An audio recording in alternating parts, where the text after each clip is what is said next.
Good evening sa inyo lahat. It's April 13 and welcome to Usapang Ed, Season 2. Ayan, hindi ko nakalimutan ha. Applause, applause.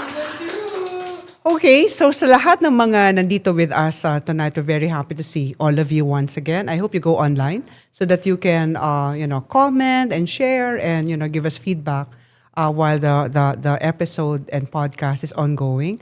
We're very excited for tonight because our guest is medyo kinda suki naman siya. Si Congressman Roman Romulo, who will be introduced later on. Pero siguro dapat introduce ko muna kung sino yung ating special guest co-host. O, diba?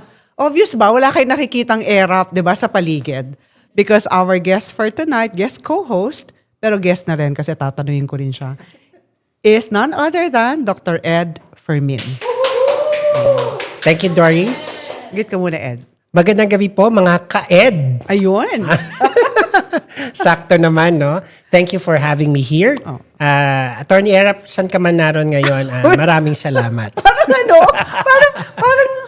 parang nakakalungkot naman sa kamanaro-roon era. But, I always tease Doc Ed about this. Di mo ba na-realize na pwede rin akong umabsent? Mag-isa ka na lang dito. Diba? Because this is Usapang Ed and Ed Fermin is here. Wag naman. But really, this is exciting, Doris, no? Kasi napapanahon yung piniling issue for tonight. At tamang-tama yung guest na pinili ng Usapang Ed. Oo. Kasi nga, yung usapan natin ngayon is usapang K-12 voucher at iba pa. Mm-mm. Yung at iba pa doon, yun yung mabigat. Tama. Yung at iba pa. Anyway, sige, para hindi na natin ito patagalin, we'd like to introduce our guest for tonight. And we're really very happy that he's here with us, despite how busy his schedule is. Always very accommodating to Usapang Ed's invitation. Our guest is a seasoned lawmaker and current representative of Pasig City's Lone District. Surprise pa ba kung sino siya o lumabas na yung face niya sa lahat ng Facebook post natin? He's widely recognized for his strong advocacy in education, serving as the chairperson of the House Committee on Basic Education.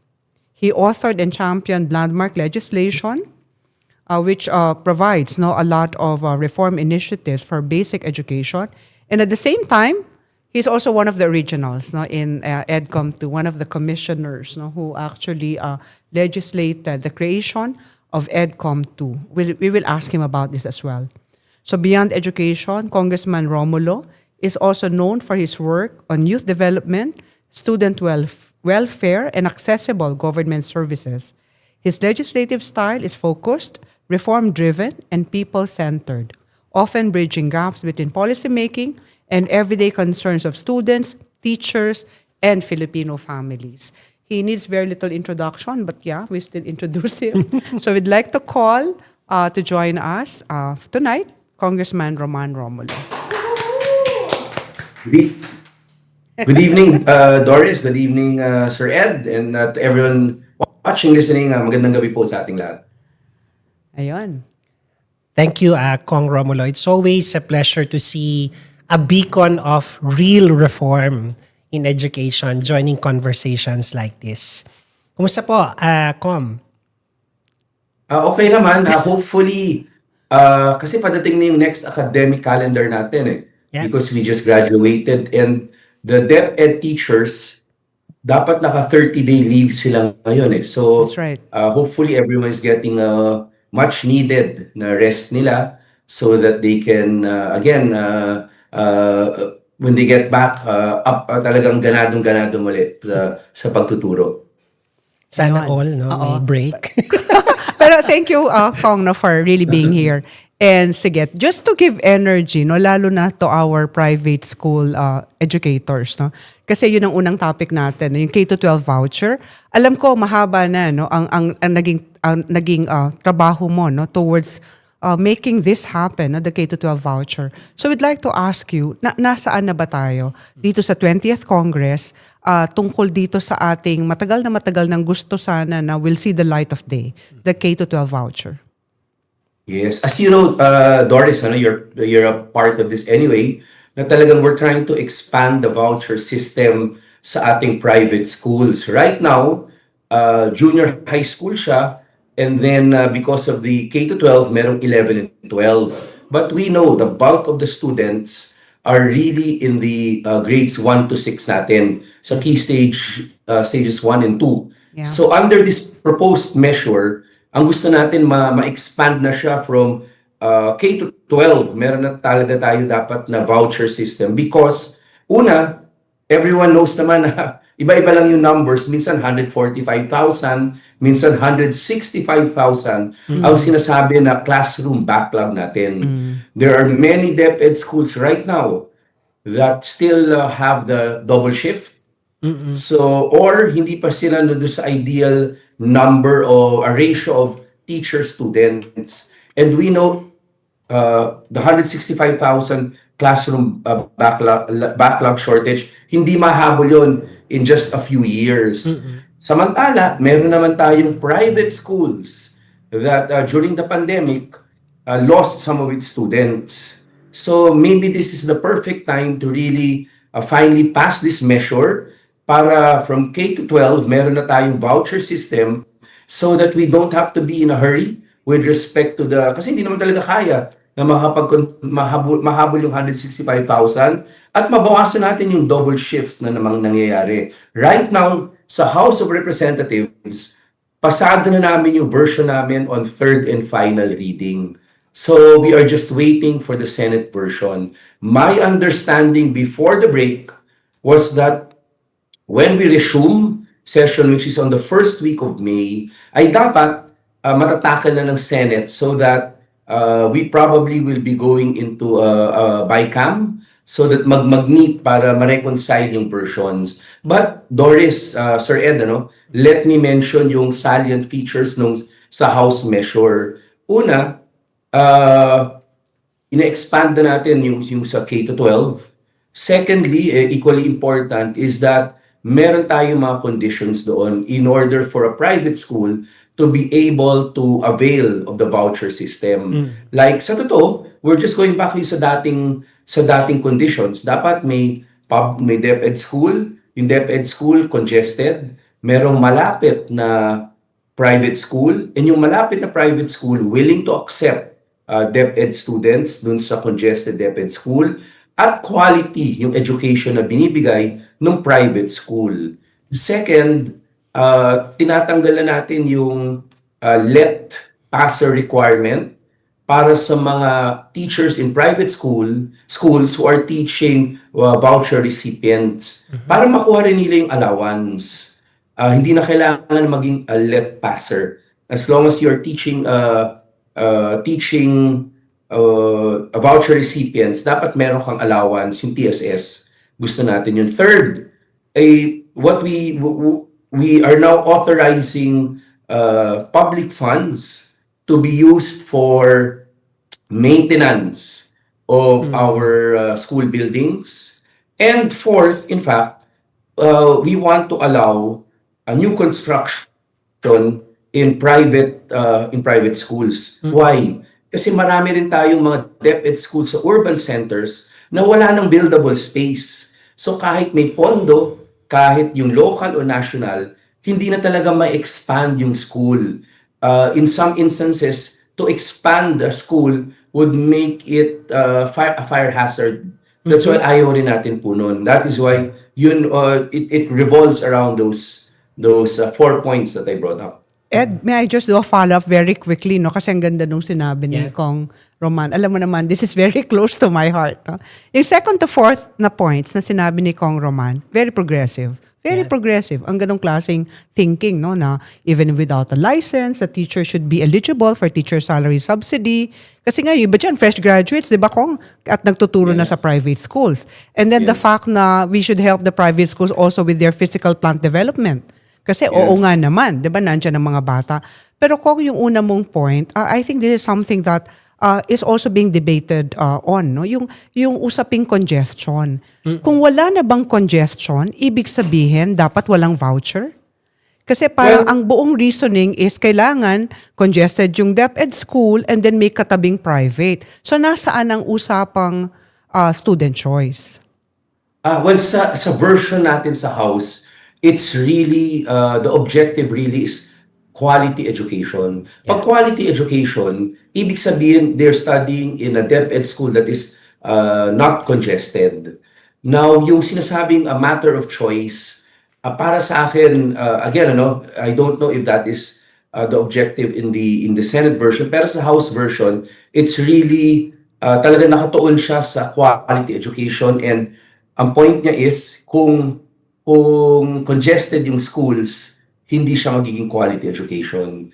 So dun siya talaga, and that is only where it's not really a matter of a choice, but it's a necessity. Alam mo, tuwang-tuwa kami dito kasi maituturing natin tong landmark legislation, no? Kasi ang anggulo mo siya tingnan, wagi lahat, no? Kaya nasa pribado o nasa pampublikong paaralan ka. Gusto ko lang malaman, no? Kasi sa bilang mambabatas, alam mo yung mga pinanggagalingan ng sektor, but really, I'd love to know, what was your final push kung bakit sinuportahan mo o sinulat mo yung legislation na to para maintindihan ng mga tagapakinig at tagapanood natin? Yes. Sir Ed, simple lang talaga. As I said earlier, necessity talaga siya. Because the only way that we can give or we can unleash yung potential ng Filipinos, especially the Filipino youth, is to be able to give them quality education. Yun talaga yung susi sa lahat eh. But then, if they are in an environment kung saan congested yung school, kaya sa totoo lang, it will be very difficult for them to be able to get all the basics, the foundational skills. Yung palang medyo may mali na talaga yung the government or state did not do its part. And that is why, para sa akin, that is where the complementary nature of public and private schools come in. It's really with respect to necessity, and it's just in order for us to be able to give every sayang kasi yung talent ng Filipino child eh. We know that ngayon lang may aral program. Ang bilis makahabol eh. Yeah. The moment matutukan yung functional literacy, right. yung That's right. reading and marunong magbasa, ang bilis makakatch up ng Filipino student eh. So alam natin, yung problema talaga, is with respect na hindi natin binigyan ng proper environment. And basic to everything really is that school environment, yung love for learning, kung congested o kaya double shift. Karamihan pa rin, especially sa urban centers, hindi lang talaga na-highlight, pero marami pa rin meron pa rin, hindi ko naman pwede sabihin marami, meron pa rin mga double shift na mga schools natin because ang laki talaga ng population and there is no more buildable space. Pero, napansin namin, marami naman private schools na that are willing to accept students from the DepEd school. So, sayang naman. And marami dito, we cannot build more school buildings sa DepEd. Sa ibang DepEd schools natin simply because wala na talagang buildable space. Ang galing. So talagang anong pinaka-congested? It would be Region 4A NCR, and I think 4A, 3. Metro Manila. Yeah. And Metro Manila 3 and Metro Manila, Yeah. di ba? Yes. Medyo congested. That's right. Imposible na talagang at maraming cities sa Metro Manila talagang na-build na ng local and national karamihan ng buildings pero it still is not enough eh. Wala na talaga eh. Actually, buildable space. Kong, much as you know, of course, no, I would really like us to solve the problem of congestion in public, no. And one of the quickest solutions really are vouchers, no? Instead of just building. Your 165,000 classrooms, hindi pa nga end of story yan eh. Pag tinignan mo yung EDCOM 2 report, may about 50,000 naman na mako-condemn in the next Correct. several years. So, ganun na naman, no? So, pero yun na nga, parang the spirit of the voucher, I think some of the arguments about this, hindi naman really argument, but that hopefully mas expansive ang pananaw na talagang it's also meant to support student choice and also at the same time the complementarity aspect of Doris, the I agree with you about the student choice. Pero sa ngayon, sa akin, I think we have that Urgency. that element of necessity Yes, talaga. may urgency. And that is why doon ko talaga linimit. That's right. It's really a necessity thing. Yes, urgency ng pero Kong eto, no alam natin yan no urgency and I'm also all for that, no. Minsan lang kasi what the private schools experience is this, no. Parang some of the principals and teachers in DepEd schools do not naman cooperate.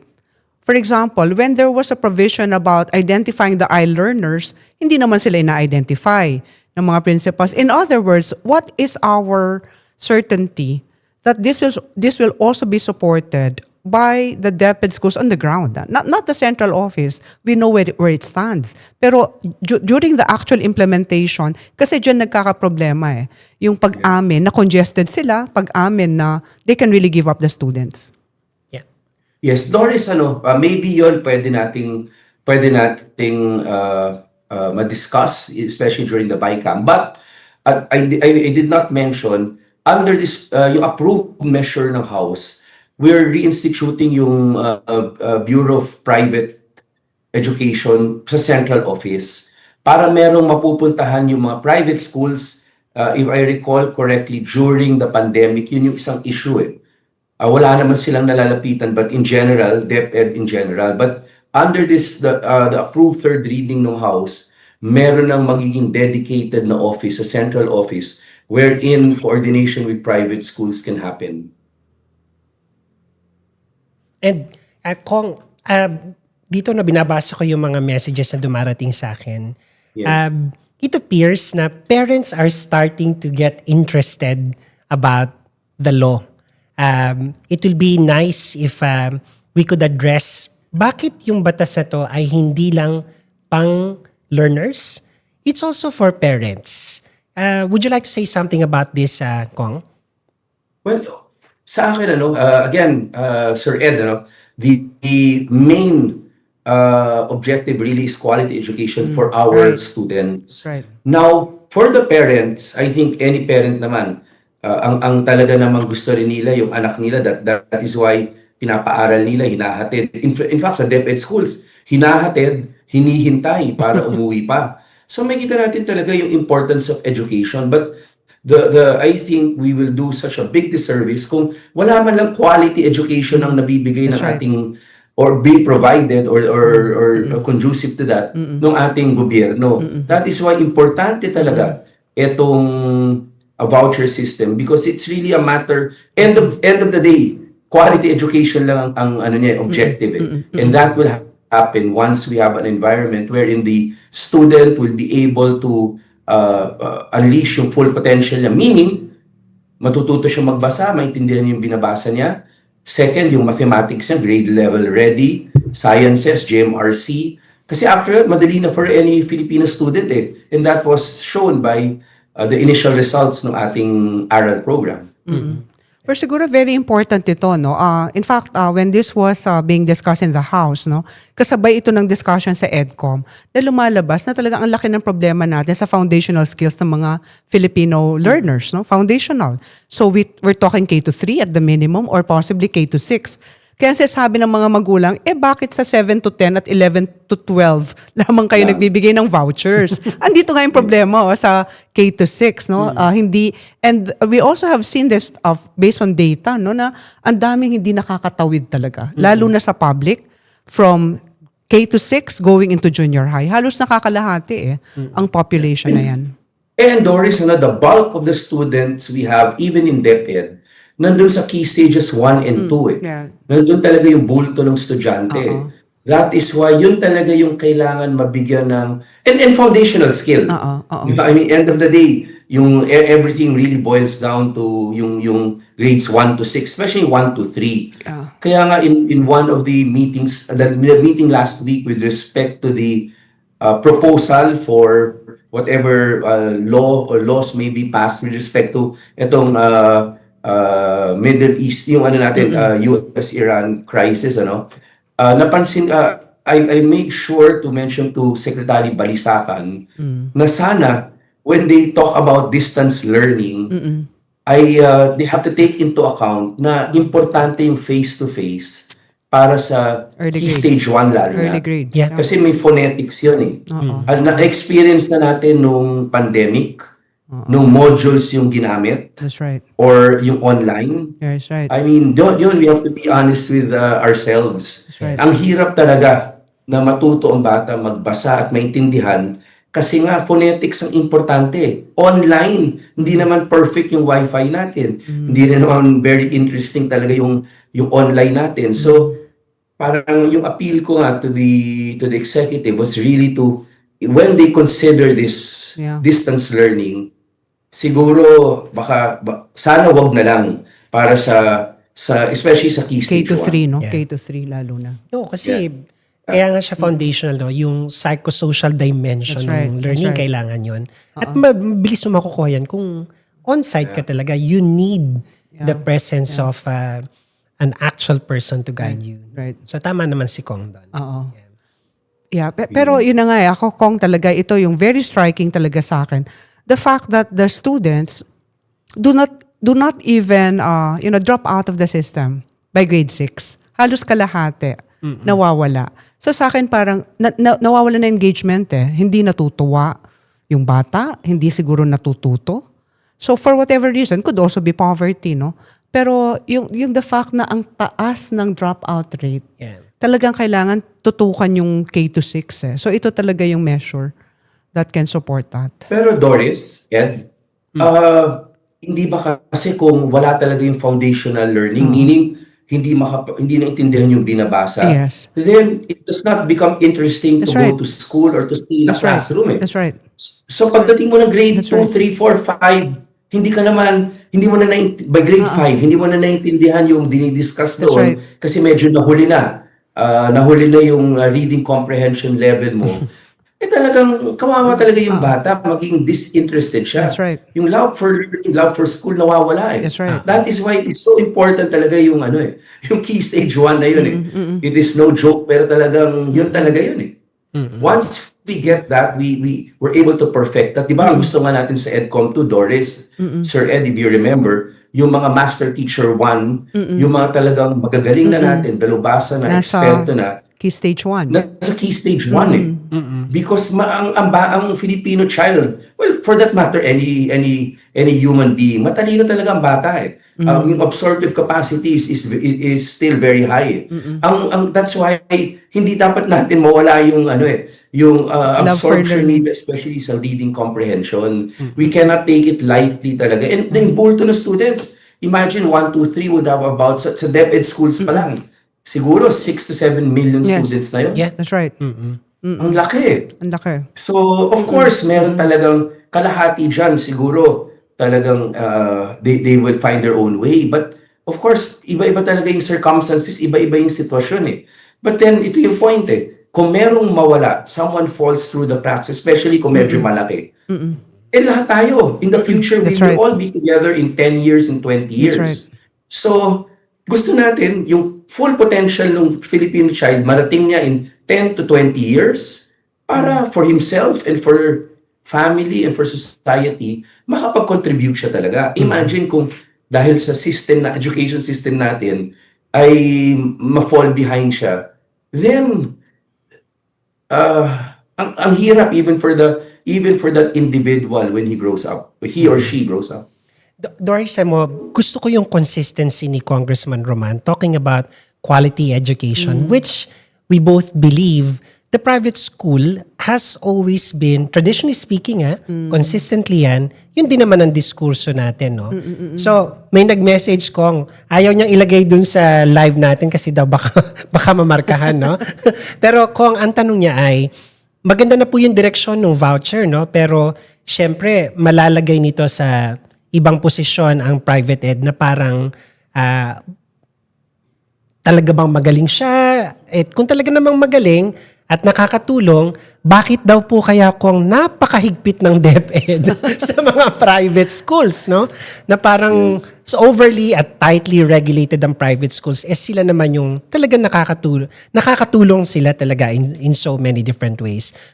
Kung what's your position on this, that there's a very tight regulatory space for our private schools?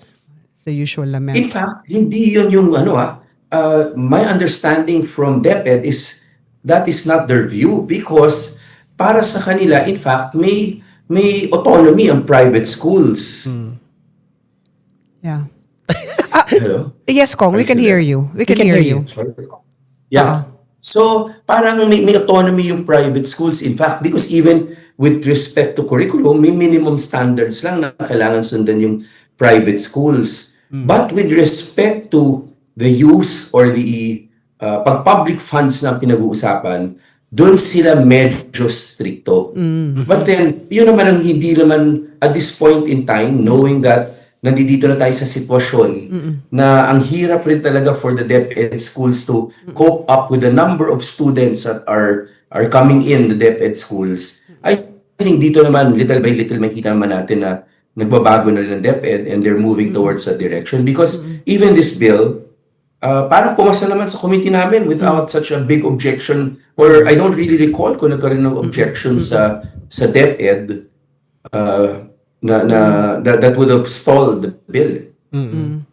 Siguro, Ed, what you're saying is what, the example that I was also giving earlier on, no?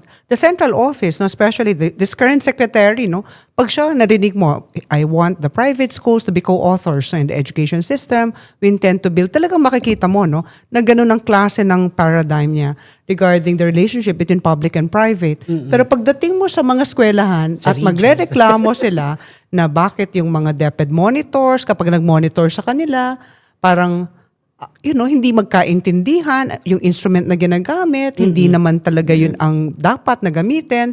They don't even see the results of the monitoring. So medyo may disconnect doon, which we were able to articulate this naman with DepEd. But again, no? Actually, Doris, tama ka dyan. I hear that complaint, especially yung, kunyari yung training, yung trainings for yung curriculum revisions, Parang sinasabi sa akin ng ibang private schools, hindi naman talaga sila nai-invite or kailangan sila magbayad in order for them to attend these seminars or this yung level up skills training sa kanila. Yun, mali yun talaga. I think that there should really be a change with respect to the mindset nung hindi lang ng department secretary, but I think that is one thing that the department secretary should be able to cascade all the way down to the superintendents na hindi naman pwedeng ganoon. And Kasi in the sense that talagang partners naman talaga ang public and private schools with respect to quality education. That is why,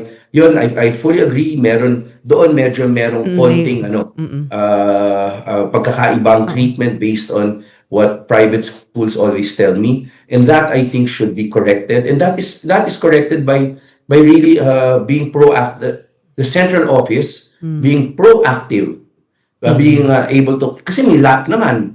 So nakakausap naman nila yung mga principals rin. I think they should be able to remind especially the superintendents and the SDO, na at this point in time, lalo na nakikita natin with the yung ballooning talaga of number of students in our DepEd schools, it is really a necessity for quality education. The private schools that provide quality education are included in the formula for success. Yeah.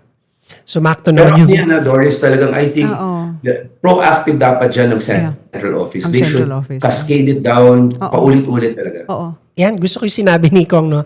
Dapat pag kinascade at may proactive direction, no?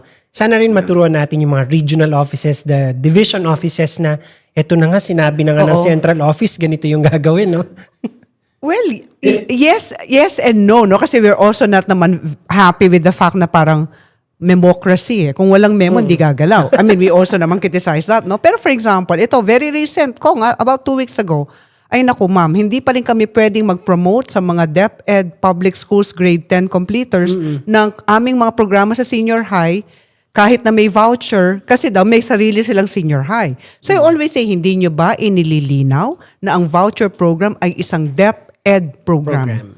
Kapag hindi natin na-move ang ilan sa mga estudyante sa mga private senior high, failure ang programa ng DepEd na voucher program. Yun ang sinasabi ko sa mga principals ng private, no, na hindi nga sila ina-allow. Yes. Pero sa totoo na, Doris, talagang of course, we want that, yung ideal talaga ay wala nang mga memo. Yes. Pero even governance di ba that was the whole one of the objectives was really in governance sa ating mga local DepEd schools ay makapag-desisyon na talaga yung mga principal about things. But everyone still waits for that memo eh. Yeah. So for now, For I now. think while yung mindset ay wala pa doon, Right. because takot sila. Ang iniisip talaga ng iba, sa totoo lang, baka mamaya may ma-offend sila sa central office. So the central office should really just be proactive, That's right. bring down all the memos that they can until right. we come to the time na That's right. nasanay na eh. Alam nila na ito na yung karapatan namin.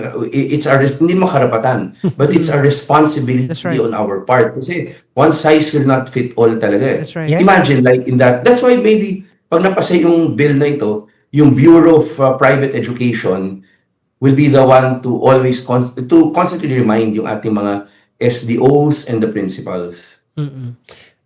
Kung and Doris, no, napag-usapan na lang din natin yung contribution ng private education in resolving a lot of the things in the crisis, no. Recently, at alam ko nababanggit na to in many of our conversations talaga, no. May isang modelo ng pagdidisenyo ng education programs na nanggaling talaga sa private school ang ngayon pinag-iisipan ng DepEd na i-implement nila for school year 26-27.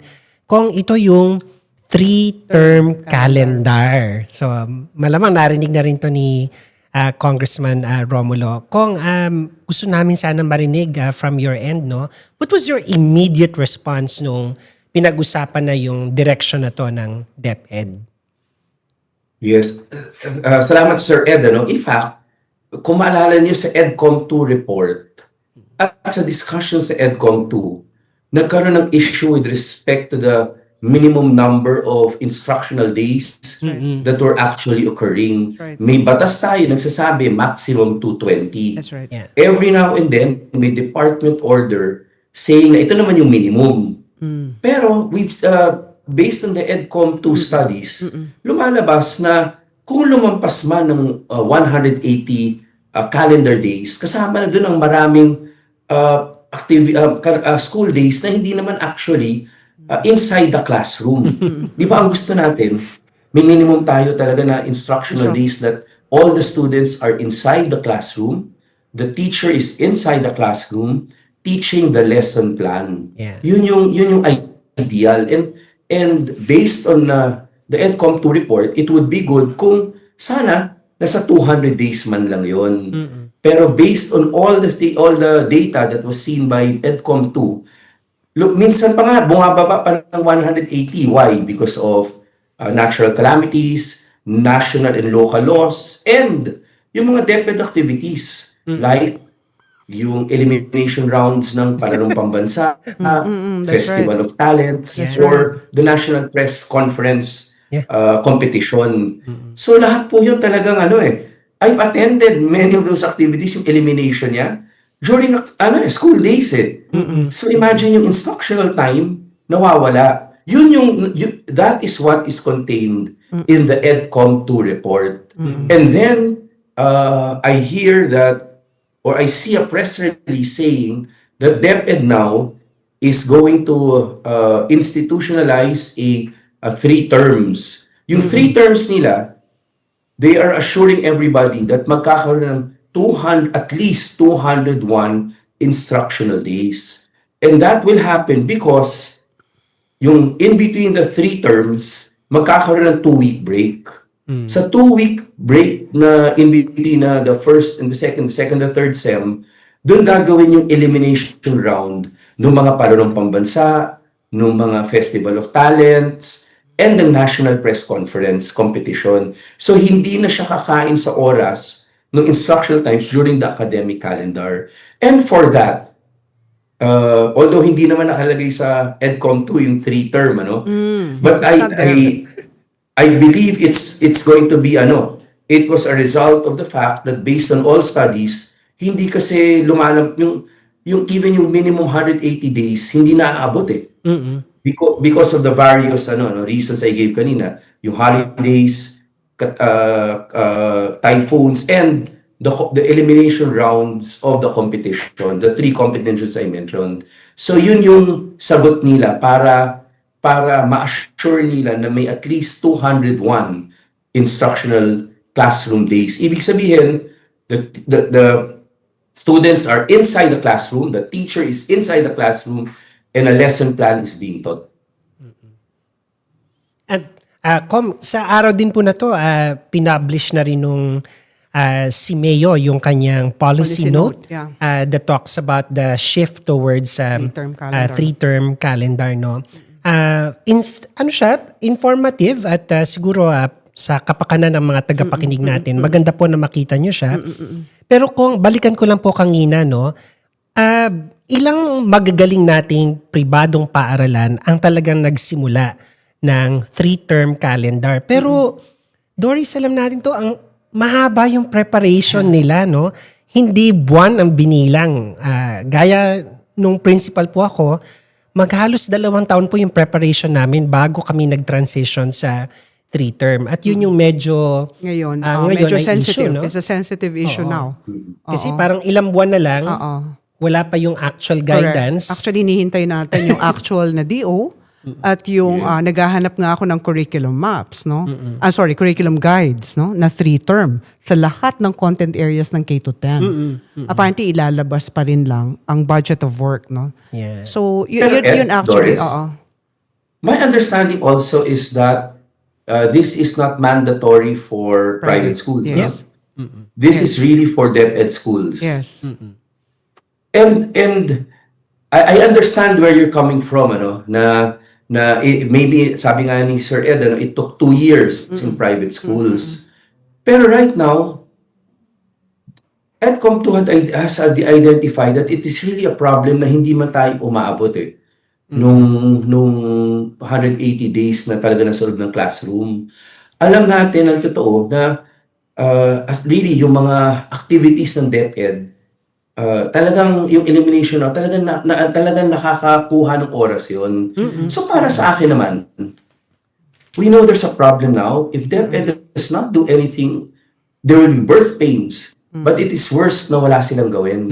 Because the past few years, hindi na talaga tayo maabot ng 200 days I mean, consistently, hindi na talaga In fact, lumalampas lang ng 180 So, in that sense, parang sa akin, it's better na something is done. There will be growing pains, there will be birth pains, pero kaysa hindi natin naaabot At least ito, mangyayari ngayon ay yung sa 2 weeks na yon, doon nila i-shoot yung mga elimination rounds. At least ma-assure natin yung classroom day, yung instructional days That's right. may be finally complied with. Kaysa walang gawin ng DepEd kasi it's been more than a decade. Ito talaga yung problema rin Hindi talaga umaabot ng 180 So maybe, so I understand where you're coming from, pero the other side of it is for me, is buti na may gawin. Let's go through the birth pains together, the growing pains. Pero let's help each other to ensure Ayun. na yung curriculum is fixed immediately. But it's still better than alam nating may problema and then they do nothing about it. Maganda yung point ni Kong, no? Tatanda mo, Doris, nung pinag-iisipan na yung dadagdagan ng 2 years yung basic ed. That's right. Ang ginawa ng DepEd noon, Kong, ginather niya yung mga existing schools na sa matagal na panahon ay 12 or 14 years na yung cycle. Tatandaan ko yun, nasa Claret tayo noon, pinatawag yung mga schools, Yung no? mga may grade 7. Oo, yung mga may grade 7. N1, N2, Yes. ganyan. Siguro maganda, Kong, baka nga dahil may call for help si Kong, no? Baka may ganong forum That's right. Oo. na hanapin yung best Yung practices. nakapag-implement na ng Yeah. 3-term calendar. Meron yan. Maraming private schools na vouching for it, no? Na may efficiencies talaga. Ang 3-term calendar. Yung mga iba naman na private schools, yes, I understand what you're saying. Sabi naman ni Sexani, transition year, ang 26-27, gusto talaga natin silang alalayan, no? Yeah. Sa pag-transition sa isang 3-term academic calendar. That's good. And let's hope Pero Sir Ed, Ma'am Doris, at the end of the day talaga, there is a problem, sana maayos, and many of the professionals, lalo na sa private schools, can give really good guidance. And ang maganda talaga, mag-criticize lahat. Because that is the only way na gagalaw talaga ang karamihan. The moment criticism is heard, yun talaga, syempre, hanapin yung tamang solusyon. No? Who wants to be criticized for a long time? That is why habang may birth pains ito, growing pains, maganda talaga kasi alam natin it will not be a smooth sailing. Sa maganda talaga lahat ng marami magpuna nung tingin nilang kailangan gawin so that yung adjustments magawa. And maybe kung mas marami ang pupuna, mas mabilis yung action. Yun pala. Yun pala yung motto ni Kong Roman. Dapat maraming pumuna para bumilis ang aksyon.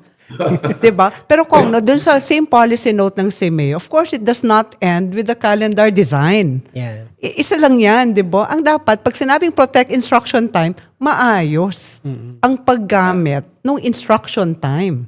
To the That's point correct. na it should result in significant learning increase in learning outcomes, no? So pupunta tayo diyan sa aspeto ng assessment.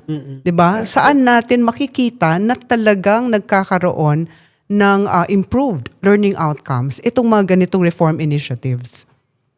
Doris, ito yung that is why Sir Ed, that is why humihingi ako ulit ng committee meeting with the Department of Education because I read somewhere na ang plano rin nila dito sa 2 weeks na ito, dito nila lalagyan ng mga catching up nila. And I think that is wrong.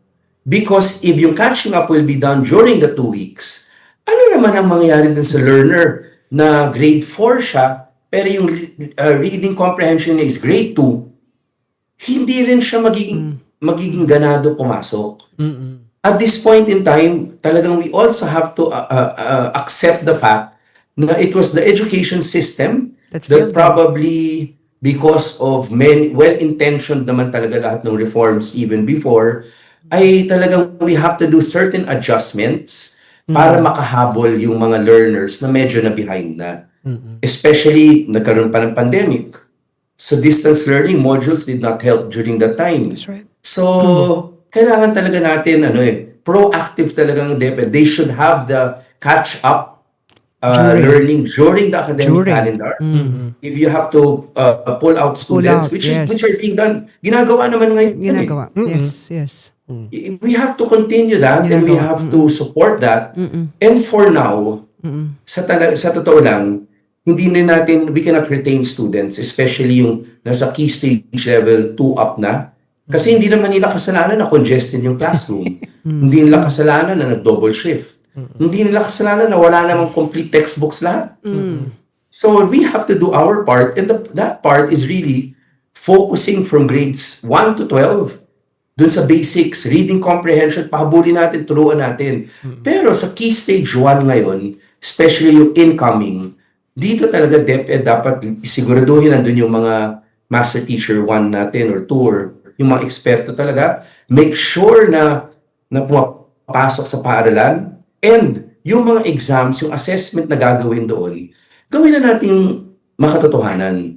Meaning, we should really be able to put into the minds of the students, the parents, and the teachers na even yung mga Carla or for the RMA, upper rapid math. stages, yung NAT, importante itong assessment tools na ito eh. Hindi ito para lang magkaroon ng data eh.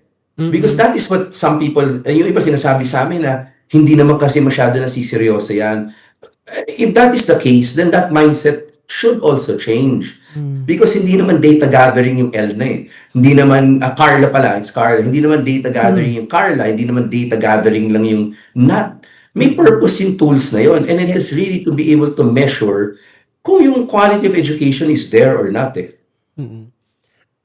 If you notice, while listening to Congressman Romulo, no, ang bilis natin ngayon matatie up na when a public school teacher tells us, alam nyo, pwede naman po namin bigyan ng remediation yung estudyante concurrently. Tama si Kong, pwede na i-pull out, no? Yes. Tapos ang observation lang nila, kaya alam po, paano ako magpo-pull out kung malaki nga yung class size ko, no?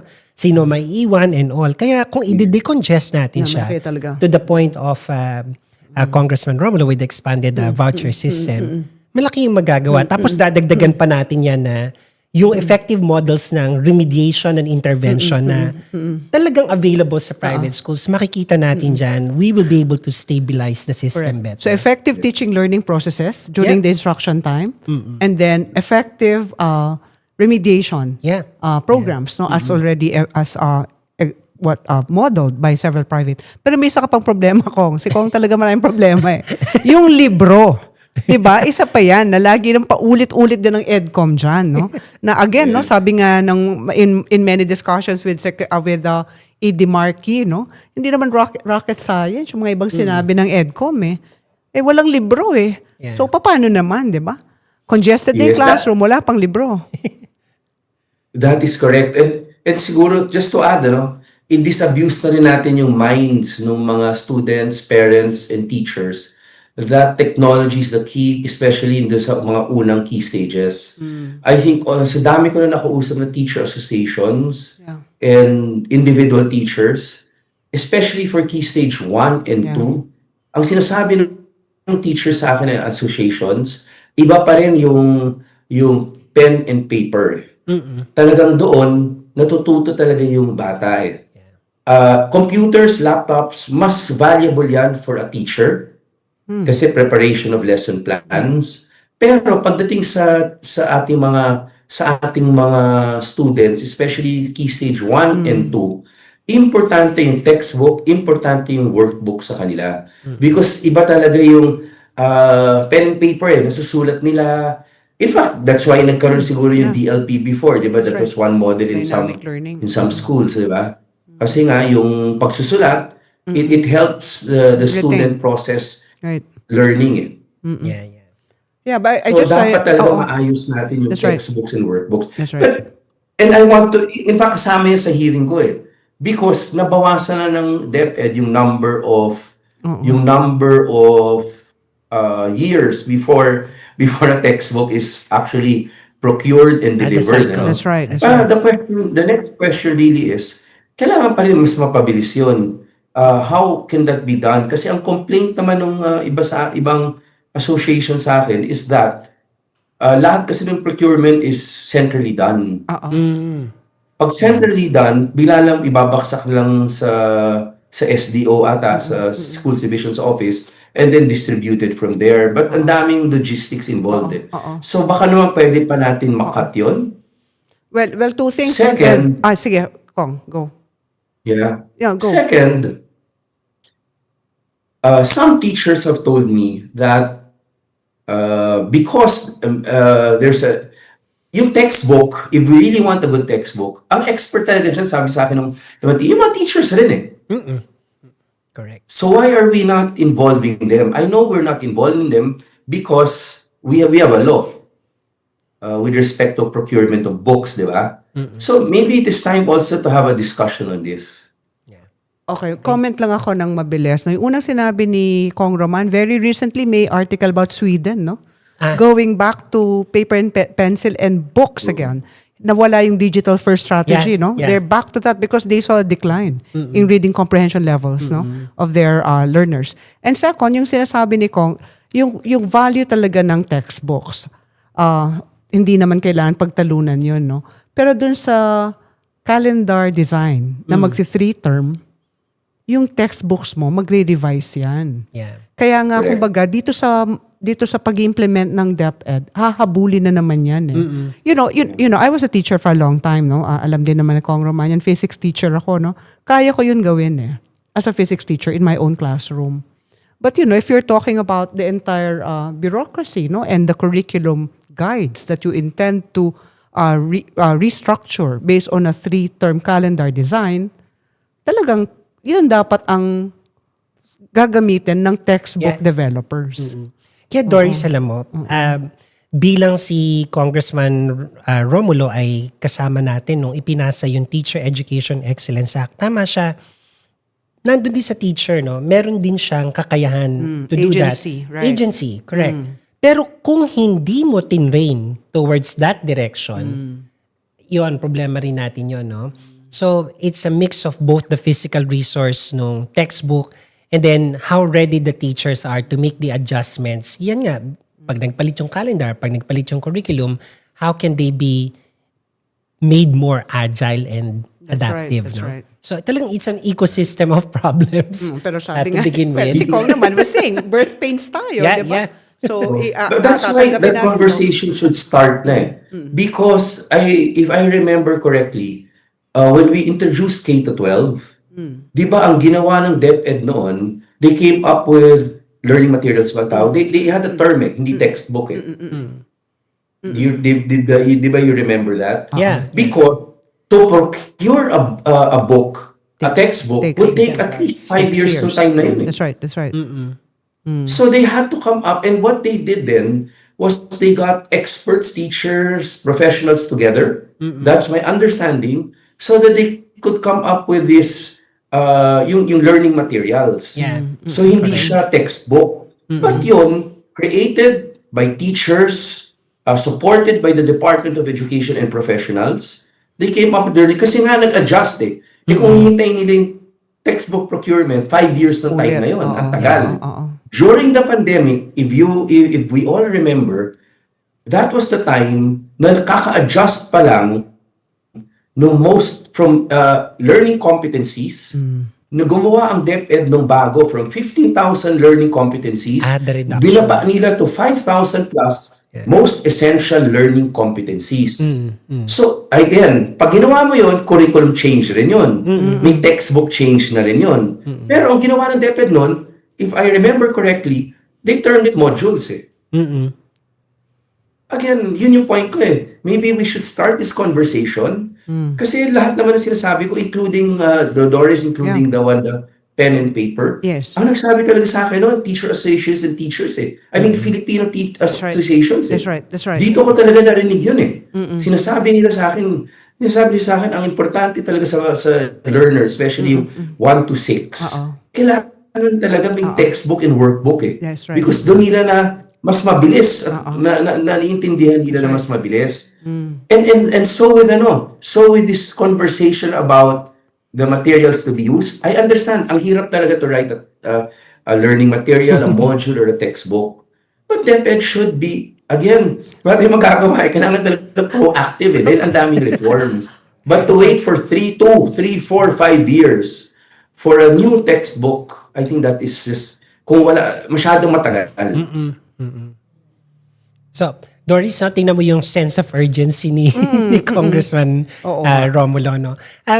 Kung, halimbawa lang, no, meron kang opportunity to, may opportunity talaga si Kong to tell, let's say, the division offices, no, lahat ng sinabi mo ngayon kung paano tayo uusad, no, addressing all these problems related to quality. As far as you're concerned, Kong Roman, no, ano po yung unang dapat that at the division level nagagawa ng tama as far as the operations of DepEd is concerned? I think yung pinaka dapat gawin ng ating SDO, yung ating SDS, is really to be able to make use first ng yung LAC. Kasi doon, una yung mga issues, malalaman nila from the, it has to be, it has to cut both ways. Hindi pa pwede puro lecture eh. Kailangan makinig, they should use this time, which is I think twice a month naman ata yan eh. Twice a month to be able to listen to their teachers. Kasi doon pa lang, ang dami mo nang matututunan talaga sa teachers on what you experience and what to do. And maybe it's really from there that we will be, the SDO will be able to finally craft kung ano yung priorities niya. Kasi hindi din pare-pareho eh. Meron mga areas, aminin natin o hindi, ang issue is really nafo-fall behind talaga sa Carla, sa NAT yung students. Merong iba nagpa-perform well eh. Pero may issue sila on bullying. Merong ibang issue, merong ibang divisions of per school. Iba-iba talaga eh. And that is the first step that must really be done. Yung talagang dapat make use of this slack, maybe the first month, the first 2 months, in order to find out kung ano yung concern ng kanilang mga, what the teachers see as the primordial concern in their school and in their students. And from there, they will be able to set the right priorities. Pero kailangan talaga mag-cut in both ways talaga yung mga lack na yan eh. It should be, dapat may and dapat gumalaw naman yung SDS based on what he or she hears dito sa mga lack. Kasi hindi talaga one size fits all eh. Kasi meron talagang schools that are performing well. Yes. Merong not performing too well. Pero yung performing well naman, may iba siyang issue eh. And ang dami mo namang PSDS eh. You have a lot o may deputies ka naman under you. And then, I think included na din sa issue na yan is, ang isa kasing mahirap para sa atin talaga is maintenance of government buildings. And that includes school buildings. Alam naman natin na nagbibigay na ng MOE ang central office sa bawat school. So, dito pa lang dapat ginagawa ng aware lahat na may magkano pa MOE saan ginagastos yan. Because again, yung infrastructure is so important in order for, alam ko, there was a time, wala namang classrooms talaga pero natuto yung ating mga magulang. Pero that may have been right for that time. Pero right now, alam rin natin ang totoo. The physical structure is important. That's why may MOE naman eh. But again, lahat babalik talaga for the SDO, SDS especially, to be able to make use of this lack, to be able to find out per school niya, per sector niya or section ng schools niya. Kasi dinivide naman nila yun eh. Ano ba talaga ang issues dito? And then prioritize per school. Marami na naman deputy eh. Maraming PSDS eh. Nakakatawa yung intervention ni Kong Roman, no? I mean, it was not what I expected to hear, no? Pero I completely agree na, we have to talk to those on the ground. Kasi that's also their lament, Kong, eh. Parang ang daming ibinababa na kailangan, at sila rin naman ang mag-implement. Lahat ng Correct. programa ng lahat ng bureau sa central office sila mag-implement. Lahat ng partnerships ng DepEd sa ibang ahensya ng gobyerno, sila rin ang mag-implement. Right. Right? So they really will have to be listened to. So I don't know how EDCOM can also give them that opportunity, no? But again, thank you, Kong, ha? Very very I mean, sa akin, I was so I was so surprised even that was the first thing that you said that has to be done. No, convene your teachers and make use of the learning action cells to find out the real state of affairs. Ang ganda And that's nun. per school eh. Diba? Per school naman yung LAC eh. Yeah. So yung LAC sessions nila, yung pa lang, very rich in suggestions sa makukuha nila doon. Kasi really, katulad itong pen and paper na to, teachers talaga nagsabi sa akin and teacher That's right, associations eh. totoo. Ito, Kong, yung Talagang sa kanila nang galing yung suggestion na yun Tama. Technologies for teachers eh. Okay. Kung ito yung nagpapatunay, kasi nung, di ba, nung EDCOM 1 ang sabi, at the heart of the problem is the teacher. Yeah. Ito yung magbabago nung narrative. So at the heart of the solution. At the heart of the solution is the The teacher. And Kong Roman's assertion, dapat makinig kayo sa Learning Action Cell. Maganda yun. Oo, Yun ang ako din. dapat Agree ako gawin dun. natin talaga. Agree ako no? dun. Oo. Uy, Doris, Pero maiba lang. sandali, parang gusto mo na namang sumayaw ng teachers na sa inyo ang beat. Ginawa na natin yan eh, ha? Sayang wala si Kong Roman. Oo, eh. sa susunod Napasayaw dapat, sana natin. Sama siya sa teachers na sa inyo ang beat. Uy, pero Doris, speaking of that, no, si Kong Roman, nasa kanya naman yung beat ng reform, no? Siguro, it's also, meron tayong portion dito sa Usapang Ed where we get to see the lighter side of Yeah, our special oo, guest. right. Ako, excited ako dito. Kung ang tawag po namin dito ay ang Ed Teka, Light. ako, no? hindi Sige. ikaw yun. Oy, sorry. Hindi ikaw yun, Ed. Feeling mo ikaw na naman yun. Lagi na lang ikaw. So Kong, yung segment natin kanina, we call that deep dive. So we Yeah. went into a deep dive of all of these issues. No? Ngayon naman, gusto namin pumasok sa ating Ed Light. What's the lighter side of Kong Roman? yung hindi ganito na serious na, very passionate about education reform. Do you sing? Do you dance? What do you do? Do you cook? do you dive? What do you do? Unfortunately, wala talaga ako na do those things. But in my younger years, paano sa sports ako? Until now, I try to exercise as much as I can. You run? Basta may oras. Pero yung mga singing, dancing, cooking, parang that was, baka absent ako nung binigay ni God lahat ng mga characteristics na yun. Okay. I'll accept. Siguro Sige. nung bata si Kong Roman, nung nagsusulat siya sa mga slam book. Alam mo yung slam book, Kong, di ba? Hobby legislating. Iba siya eh. Iba hobby niya eh. Tayo, mga singing, dancing. Siya, legislating. I'm a Doris sa mga English teachers like me, no? There are ways of asking a question to reveal what you want Okay, to. sige, game. What's Nako, the- Kong, ready ka ba dito? Sige, how will you ask it para De, ma-reveal? simple lang to. Oo. Kung meron kang choice na mag-isang linggo, isang buwang bakasyon ka, no? Will it be sa beach? sa Sa bundok. mountain? Sa Aha. bundok ba siya? Or any other place that first comes to your mind? Sige nga. Sige, Kong. Ano yung pupuntahan mo? Every now and then, pinag-uusapan namin mag-asawa kasi talaga yung about relaxing, ganyan. Pero sa amin talaga, siguro pinaka-relaxing talaga is just really being able to go out for dinner, for lunch. Yun lang talaga eh. Because lagi kong binabanggit nga, kung mag-uusap kami ng wife ko, parang there is,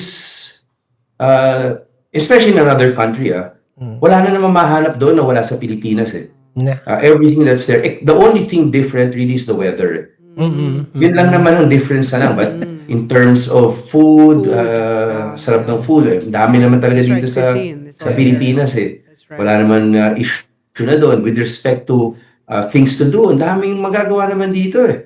So parang sa amin really yung form of relaxation is really just, going out with friends, dinners, staying home, yun talaga. But that is so relaxing. Yeah. Yun talagang, I enjoy that. Naku, Kong, may na-discover kami sa'yo. Kaya pala Roman ang apelyido mo. Kasi? Short for romantico. Parang hindi ko naisip yun. Hindi mo naisip. Di mo, the way he described it, no? Here's a congressional representative Maipilit pa yun. so passionate about education reform but who's equally passionate about the concept of, simple things that create romance and Ang galing talaga. Believe naman ako sa'yo galing talaga, ni Kong. Ed, grabe, naipilit pa. Na-connect. Na-connect pa. So, Kong, thank you talaga for being with us. I think this needs a, Dapat may part two to. I know. At saka alam mo, hindi niya alam na pwede palang mag-live. Sabi ko sa kanya, bakit ka nasa Zoom? Sa susunod, dapat magla-live na tayo. Para Yes. mas masaya ang discussion. So, we'd like And to thank invite- you, Doris, Ed, thank you for this time. Again, kung magkakaroon ng another discussion, I don't mind. Kasi maganda talaga pinag-uusapan para maraming, para everyone is well aware of what's happening. yeah. Would you like to give some final words to all our friends watching right now? And lahat ng ating mga ka-ed. Well, Doris, Ed, thank you again so much na nakikinig sa atin. Talagang we all have to help each other. There's no one group or one person, one individual or certain groups that can help, especially sa mga parents. Talagang every study that I've seen for a child, ang idol niya talaga magulang niya. What he or she sees in their house, yun ang magiging personality nung child eh. So for all the parents, you are the most important. So hopefully we do our best. That's very nice. Yeah. That's very nice. Always well Hindi, tsaka parang phrased. ibang episode na naman yun, no? Tungkol sa parents naman, Oo, no? And how, napapanahon yes. din yan, no? Yeah, I mean, that's crucial. Anyway, sige, thank you, Kong, for those Thank you. final words and giving us a topic for our next Usapang Ed. We'd like to thank everyone who watched tonight. And of course, we'd like to thank Dr. Ed Fermin. Nice. Alam mo, medyo nanganganib si Erap, ha? Joke lang. Joke lang, Erap. Joke lang, Erap. Okay? Pwede rin tayong tatlo dito. Okay lang kami. So we'd like to invite you to the upcoming events for both Dr. Fermin and myself. Sige nga, what do we have here? I think we have this one, Ed. Yes, asahan po namin kayo sa susunod na linggo sa April 24 from 8 to 12 noon, no? Back-to-back po kami ni Attorney Erap. Yung isa ay tungkol sa legal roadmap towards classroom authority and protection. Napapanahon yan lalo na meron tayong usapin hinggil sa pagdidisiplina ng ating mga estudyante. No? At ako naman po, tatambalan ko si Attorney Erap sa pagtalakay nung agency ng teacher, lalo na kapag may panahon ng krisis. Asahan po namin kayo at sana ay kapulutan natin to ng iba't ibang aral on how we can address several types of crises happening in the sector. Okay. This is really very interesting. And please support, no? Roxo Ed, back-to-back, si Attorney Estrada, and of course, Dr. Ed Fermin. And then on Friday, we will be at University of Batangas in Lipa. Okay? So, apat ho kami dyan. We have Cherise Go talking about leadership in a multi-gen school. And then I'll be speaking about nation building, so quality education. Dr. Alignay will talk about behind strong schools, ensuring mental well-being of leaders and educators, very relevant topic. And of course, Attorney Estrada will be talking about identifying and mitigating legal risk in school operations. So hope to see you there, pero may bonus pa to. Dahil nandun kami pareho ni Attorney E, magkakaroon kami ng Usapang Ed live Nice. sa Popsco on Friday, April 16, but we will be showing that, April 17, but we'll be showing that on Monday, April 20. Galing. Tama ba? Oo, kasi malamang absent ako ng April 20. Malamang si Era baka umabsent din. Hindi naman pwedeng. Ikaw na naman, di ba? So, ano na lang namin. We're just recording ourselves. Over na. Oo, sa Popsco.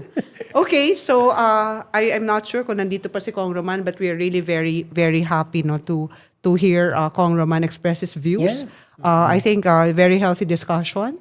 And more to come, no? Especially in his committee, in the House. And of course, with the extension of EDCOM, 2 original na commissioner yan eh. Yeah. So marami pang mapapag-usapan dyan. Yeah. Thank you for having me, course. Doris. So meron ka ng next na ano dito, guest. Napapadalas guest ako dito, hosting stint. Oo nga eh. O nga kasi laki ng pangalan mo, Edo. Ayan. No. Okay. So maraming salamat sa inyo lahat. Muli, nagkasama na naman po tayo dito sa Usapang Ed Season 2.